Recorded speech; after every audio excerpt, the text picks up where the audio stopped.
A ver, buenas tardes. Hoy vamos a hablar acerca de el tiempo y trataré de mostrar las razones o los argumentos por los cuales el tiempo es una imposibilidad, es decir, que el tiempo no existe, al menos no existe por fuera de la realidad humana. O sea, si existe, es una creación, es una invención, no es de los seres humanos. Ahora, ¿por qué y para qué fue inventado? Porque existe esa unidad, eso que todos creemos de que pasa.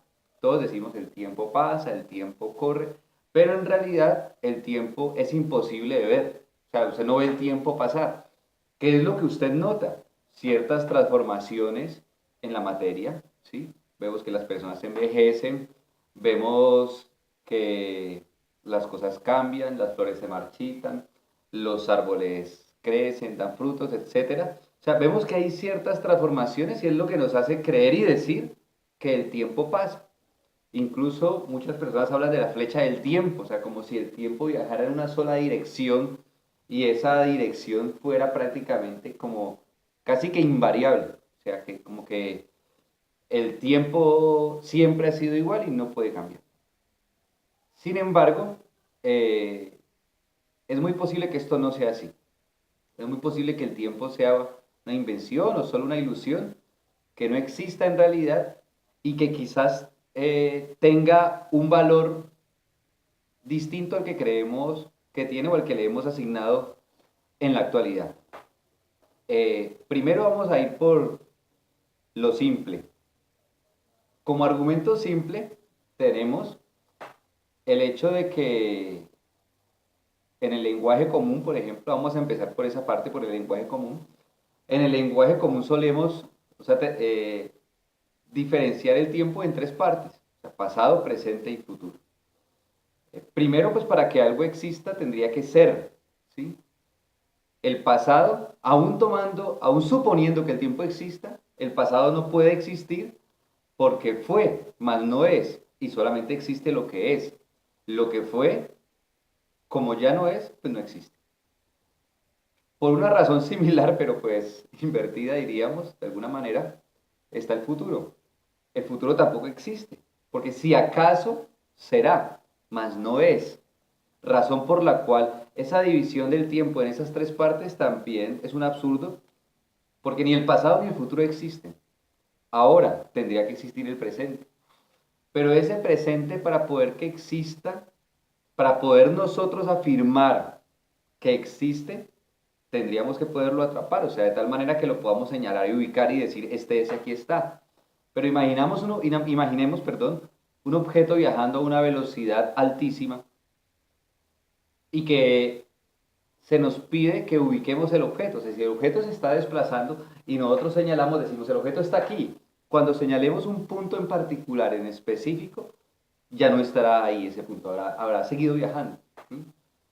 Porque en el lenguaje común decimos que el tiempo no existe, razón por la cual el tiempo presente tampoco podría ser, porque no existe ese ser del tiempo. Tal vez el tiempo sería un venir siendo, más en relación con el devenir, que es a donde finalmente quiero dirigir este punto. Eh, por supuesto, el primer texto que me llamó la atención cuando me interesé por lo del tiempo fue la historia del tiempo, de Stephen Hawking. Pero resulta que desde el campo de la física, de las ciencias exactas, o que se pretenden exactas, no lo creo tanto en realidad, pero las ciencias que se pretenden exactas también han tenido un problema con eso del tiempo y de lograrlo definir o ubicar qué papel juega en el campo del universo. Eh, pues bien, eh, diríamos de que la transformación más revolucionaria en la forma de entender el tiempo se dio hasta que, digamos, en el momento en que aparece la teoría de la relatividad de Einstein. Pero como sabemos, la teoría de la relatividad explicó algunas cosas, pero quizás complicó muchas más, ¿sí? Porque hasta que eso aparece, digamos, en física, casi que se creía que se había avanzado mucho y que se tenía por sentado cuáles eran las leyes principales de la física y que nos permitían describir el universo y sus movimientos de tal forma que nos podría permitir predecir acontecimientos futuros, acontecimientos de orden universal, ¿sí? Eh, Ahora, eso tiene que ver con lo del acontecimiento, porque resulta de que esa cuestión de que a veces sentimos el tiempo pasa lento, que sentimos que el tiempo pasa rápido, en realidad no es que sintamos el tiempo. Volvemos a lo que hablamos al principio, vemos unas transformaciones de la materia. La materia se transforma y esas transformaciones a veces son lentas, otras veces son rápidas, violentas, abruptas, no son lineales. Y en mi opinión el tiempo es una medida de intensidad. El ser humano parece que tiene la tendencia a hacer mediciones, pero esas mediciones siempre son de acuerdo a sus propios criterios, a cómo su mente o su cerebro considera que está organizado. Porque las unidades de medida no están en realidad en las cosas, en la materia y en el espacio, sino que las unidades de medida son invenciones nuestras de acuerdo a nuestros propios criterios. Así pues, nosotros no encontramos en la materia o en el espacio el metro o el kilómetro, la milla, la yarda. O sea, eso no está en las cosas, esas son líneas imaginarias, unidades de medida inventadas por nosotros para poder nosotros darle coherencia y orden al mundo, ¿sí? Sin embargo, eso no está ahí. O sea, los países, por ejemplo, nosotros podemos ver los mapas, en la escuela nos muestran los mapas. Aquí está Colombia, Venezuela, Brasil, etcétera, ¿sí? Pero resulta que o sea, si usted se hace de una altura lo suficientemente grande para ver, digamos, una buena porción de un país, o sobre todo en la línea fronteriza con el otro país, o sea, no existe tal diferenciación desde el espacio, desde un punto de vista alto, no existe esa diferenciación que nos mostraron en los mapas de la escuela. No existe Colombia, no existe Brasil, ahí como que, ay, mira, aquí está Brasil y aquí está Colombia. Esas líneas divisorias son líneas imaginarias, creadas por nosotros. ¿Sí? O sea, esos países no han existido toda la vida previo al ser humano. ¿Sí? Y, perdón por decir algo tan obvio, pero muchas veces esas cosas obvias a muchas personas le presentan serias dificultades. ¿Sí? Es por eso que lo hago. Entonces, vuelvo con el tema. Entonces, el tiempo como unidad intensiva.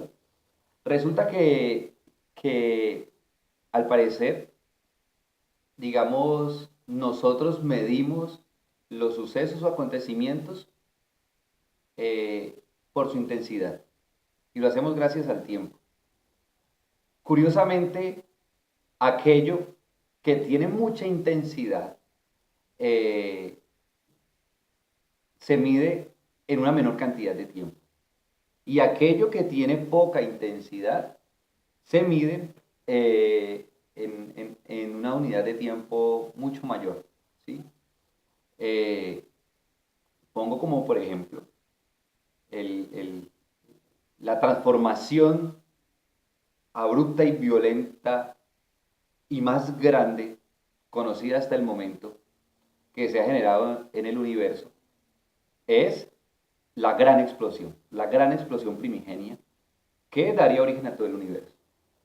Y sabemos de que esta primera gran explosión tuvo que haberse dado en cuestión no de segundos, ¿sí? Sino unidades de medidas inferiores a los segundos, porque fue precisamente ese acontecimiento universal tan grande y por eso lo medimos de esa manera, ¿sí? La intensidad, cuando la intensidad es menor, lo medimos en una cantidad de tiempo mayor, ¿sí? Recuerden, el tiempo es una unidad de medida intensiva.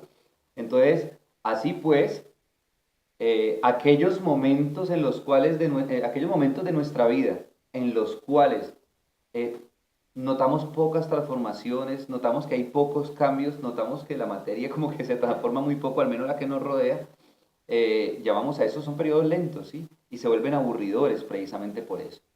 Sin embargo, los momentos intensos suelen ser cortos, pero son sumamente placenteros, al menos lo que tienen que ver con la experiencia humana, porque efectivamente en esas transformaciones de carácter intensivo es donde se presentan metamorfosis de todo tipo que arrojan como resultado lo nuevo, lo novedoso. Y resulta de que esa intención de nosotros de atrapar eso nuevo hace que en nosotros se genere la ilusión de una continuidad, de una flecha del tiempo. Pero esa continuidad no es otra cosa que una ilusión. Es decir, nosotros decimos, no, es que yo era niño, luego fui adolescente, luego adulto, etcétera, o sea, y decimos yo, pero en realidad no eras vos, ¿sí? Era otra persona. Cuando yo hablo de mí hace 10 años, no era yo, era otra persona. Sin embargo, esa continuidad que se la debemos a la memoria nos da la ilusión de que hay una continuidad y de que yo soy la misma persona. Entonces, si nosotros de pronto, nuestros genes, digamos, pudieran conservar la memoria, y memoria como recuerdo, como imágenes, transmitidas de generación a generación, y eso jamás se borrara, de seguro, digamos, una persona podría recordar cuando fue su abuelo, o incluso, pues vamos a hacer un ejemplo extremo, pero pues sirve para explicar, o recordaría cuando fue simio. Diría, no, es que yo cuando era simio era tal cosa. Sin embargo, uno le pregunta a una persona que si ella acepta ser simio, pues no, nadie lo va a aceptar. Y no, yo no soy un simio, soy un ser humano. ¿Sí? Digamos que si venimos de los monos o de cierta especie de monos y tuviéramos, no significa que seamos eso, pero si tuviéramos ese recuerdo, estoy seguro que diríamos de que sí hace parte de nuestra identidad, ¿sí? Que nosotros somos nuestros abuelos y que al mismo tiempo somos nuestros antepasados como especie. Como nosotros no tenemos memoria ni recuerdos, sino únicamente de esto, digamos, de nuestra última formación humana, digamos, desde los 4 o 5 años empiezan a grabarse nuestros recuerdos en nuestro consciente. Al parecer lo que pasa antes se graba en el inconsciente, pero eh, digamos, recordar es tener una ilusión de una continuidad en la personalidad, pero eso no es real, ¿sí? Esas transformaciones son siempre constantes, y utilizamos el tiempo para hacer medidas intensivas de esas transformaciones. O sea, medimos la intensidad de esas transformaciones. Entonces, creo que de pronto entender erróneamente el tiempo nos ha hecho también cometer errores respecto a nuestra propia existencia, querer siempre continuidad, querer tener una pareja y esa pareja durar siempre toda la vida y creemos de que es la misma persona, ¿sí? Nosotros realmente ignoramos mucho las transformaciones que se dan, pero sin embargo ese ignorar no hace que nosotros de cierta forma terminemos dándole esa medición de carácter intensivo que nos permite el tiempo, porque finalmente el tiempo es una medida de la materia. El tiempo es materia, ¿sí? El tiempo no se separa de la materia, el tiempo es la transformación de la materia de acuerdo a su intensidad.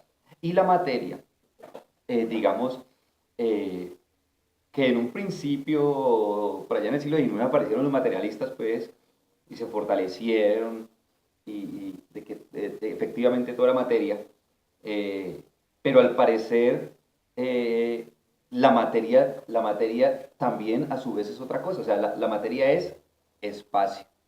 De la misma manera como el tiempo es materia, la materia es espacio, razón por la cual el tiempo es espacio. La materia es una de las formas que asume el espacio cuando se pliega o se repliega, ¿sí? Sobre sí mismo. Es una cuestión eh, que tiene que ver también con el carácter intensivo. La intensidad de las transformaciones del espacio da como resultado la emergencia de la materia, y las transformaciones de carácter intensivo en la materia generan todo tipo de acontecimientos, ¿sí?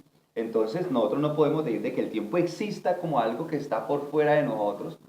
No existe, el tiempo como tal no existe, no está en las cosas, más sin embargo, sí es una unidad de medida intensiva que hemos creado y que hemos inventado nosotros, y que nos permite determinar ese carácter intensivo de las transformaciones de la materia y de las transformaciones del espacio, ¿sí? Me parece que ese aspecto hay que tenerlo siempre muy presente, tanto en estudios de carácter filosófico como de carácter científico y físico, ¿sí? Eh, Porque si nosotros seguimos creyendo de que que puede existir un espacio por allá, perdón, un tiempo separado de la materia y del espacio, y que lo podemos analizar de forma individual, o sea, creo yo, estamos arando sobre el mar. No lograremos nada si ponemos la mirada por ese lado, porque efectivamente el tiempo es inseparable de la materia y es inseparable del espacio, porque la materia es espacio, ¿sí? Entonces, quería como exponer esta idea hoy, de tal manera de que logremos preguntarnos mucho más en relación a lo que es el tiempo, porque me parece que es un tema que aunque muchos lo dan por sentado y por conocido y mucha gente cree que sabe del tiempo porque usa un reloj en la mano, en realidad es mucho más complejo de lo que parece y dependiendo de la forma como entendamos el tiempo, vamos a entender nuestra propia existencia y la existencia de eso que llamamos universo. Muchas gracias.